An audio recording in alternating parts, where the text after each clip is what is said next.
दाहोद जिला कांग्रेस समिति की ओर से विरोध प्रदर्शन किया गया। शिक्षा मंत्री कुबेर डिंडोर के खिलाफ जिला कलेक्टर कार्यालय पर सड़क जाम आंदोलन और विरोध प्रदर्शन किया गया।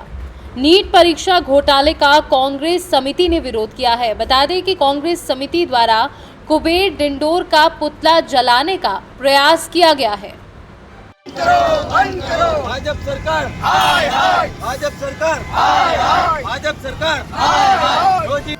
आज रोज दाहोद जिला यूथ कांग्रेस અને દાહોદ જિલ્લા કોંગ્રેસ સમિતિ દ્વારા જે નીટની પરીક્ષાનું જે કૌભાંડ છે એના વિરોધમાં દાહોદ જિલ્લાના તમામ યુવાઓ રસ્તા રોકો આંદોલન કર્યું અને અમે જે ટેટ ટાટની પરીક્ષામાં જે છેલ્લા ઘણા સમયથી શિક્ષણ મંત્રી એની તારીખો જાહેર નથી કરતા એના વિરોધમાં અમે આજે રસ્તા રોકો આંદોલન અને પૂતળાનું દહન કરતા પણ આ ભાજપની સરકાર જ્યારે પણ ડરે છે ત્યારે પોલીસને આગળ કરે છે અને પોલીસે પણ અમારા કાર્યકર્તાઓને ડિટેન કર્યા।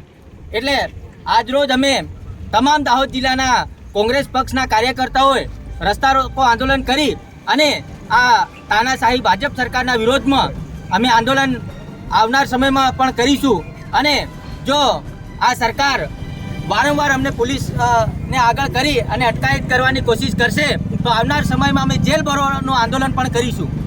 આજે દાહોદ જિલ્લા કોંગ્રેસ સમિતિ અને યુવા કોંગ્રેસ સમિતિ દ્વારા અહીંયા અમે કલેક્ટર ઓફિસની બહાર પુતળા દહનનો કાર્યક્રમ અને રસ્તા રોકો આંદોલન કર્યું હતું કે જે નીટની પરીક્ષાની અંદર જે પેપર ફૂટ્યા એ ફરીથી તાત્કાલિક પરીક્ષા લેવાય અને વારંઘડીએ ગુજરાતની અંદર અને ભારત દેશની અંદર વારંઘડીએ પેપરો ફૂટે છે એ ના ફૂટે અને યુવાઓ વિદ્યાર્થીઓના એમના ભવિષ્ય સાથે ચેડા ન થાય એના માટે અમે આજે આ કાર્યક્રમ રાખ્યો હતો।